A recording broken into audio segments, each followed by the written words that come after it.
श्री राम ज्योतिष India YouTube channel में सभी ज्योतिष प्रेमियों का स्वागत है।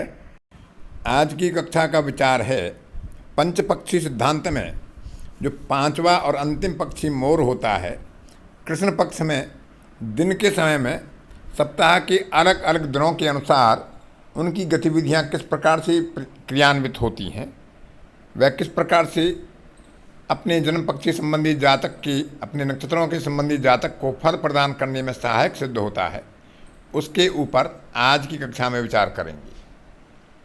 मोर पक्षी अंतिम पक्षी होता है, पांचवा पक्षी होता है। शुक्ल पक्ष में अंतिम नक्षत्रों में जन्म होने वाले जातक का पक्षी होता है, और कृष्ण पक्ष में जो प्रारंभ के 5 या 6 नक्षत्र होते हैं उनमें जन्म होने पर जातक का जन्म पक्षी मोर होता है, जो पहले की कक्षाओं में बताए जा चुके हैं। तो दिनों के अनुसार इनका क्रम इस प्रकार से होता है कि रविवार को पहली अवस्था मोर पक्षी की शयन की होती है, दूसरी शासन की होती है, तीसरी भ्रमण की होती है, चौथी भोजन की होती है और पांचवी मरण की होती है। तो अंतिम और प्रथम गतिविधियां अच्छी नहीं होती हैं। मध्य की तीनों गतिविधियां उत्तम फलदायी होती हैं। उसमें किसी भी कार्य को जिनका जातक का जन्म पक्षी मोर है वह अपना कर सकता है, अपने प्रयासों का, अपने पुरुषार्थ का लाभ समुचित रूप से उठा सकता है। मंगलवार को भी वही क्रम होता है जो रविवार को होता है। पहली शयन, दूसरी शासन, तीसरी भ्रमण, चौथी भोजन और पांचवी या अंतिम गतिविधि मरण की होती है। बृहस्पतिवार को मरण से प्रारंभ होता है, जो रविवार और मंगलवार को अंतिम गतिविधि होती है। तो पहली गतिविधि मरण और दूसरी शयन, दोनों गतिविधियां अच्छी नहीं होती हैं। इसके बाद तीसरी शासन सर्वोत्तम होती है, चौथी भ्रमण और भोजन, ये भी उत्तम गतिविधियां होती हैं। इन तीनों गतिविधियों में किसी भी कार्य को सिद्ध करने के लिए जिनका मोर जातक का जन्म पक्षी होता है उनके लिए अच्छा समय होता है। शनिवार को पहली गतिविधि भोजन की होती है, जो गुरुवार को अंतिम अवस्था होती है। दूसरी गतिविधि मरण, तीसरी शयन, चौथी शासन, पांचवी भ्रमण।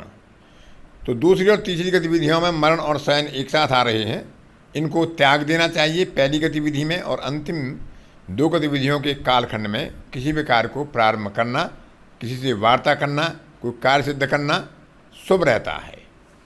बुधवार को पहली गतिविधि भ्रमण की होती है, दूसरी गतिविधि भोजन की होती है, तीसरी गतिविधि मरण की, चौथी शयन की और अंतिम गतिविधि शासन की होती है। तो चौथी और तीसरी गतिविधियां जो मरण और शयन होती हैं, इनको बुधवार के दिन त्यागना ही उचित होता है उन जातकों के लिए जिनका जन्म पक्षी मोर होता है।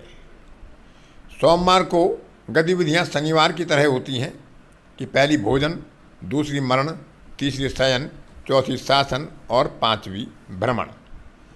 इसी प्रकार से शुक्रवार को पहली गतिविधि शासन से प्रारंभ होती है, जो बुधवार की अंतिम गतिविधि होती है, अच्छी होती है, सर्वोत्तम होती है। दूसरी गतिविधि भ्रमण, तीसरी भोजन, ये दोनों गतिविधियां भी मोर पक्षी होता है जिनका, उनके लिए अच्छी होती हैं, उत्तम फलदायी होती हैं। लेकिन चौथी गतिविधि मरण की होती है और पांचवी गतिविधि शयन की होती है। इन दोनों को शुक्रवार के दिन ऐसे जातकों को त्याग देना ही उचित होता है जिनका जन्म पक्षी मोर होता है। तो इस प्रकार से जिनका जन्म पक्षी मोर होता है वे दिनों के अनुसार कृष्ण पक्ष के समय में, दिन के समय में गतिविधियों का विचार कर सकते हैं।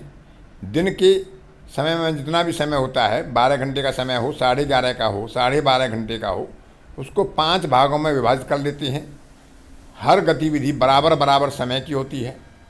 उसके आधार पर हम अपने समय का आकलन कर सकते हैं।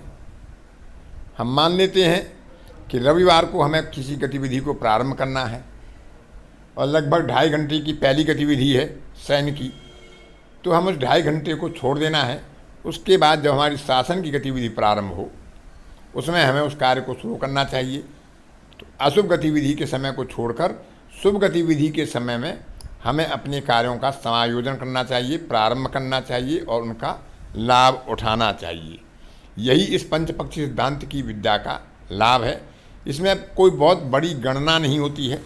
एक सामान्य सिद्धांत है कि हमें दिन के अनुसार हमारे जन्म पक्षी का कौन सा समय उत्तम होगा, कौन सी गतिविधि उत्तम और वो किस समय से किस समय तक होती है, यही जानकारी मात्र करनी होती है।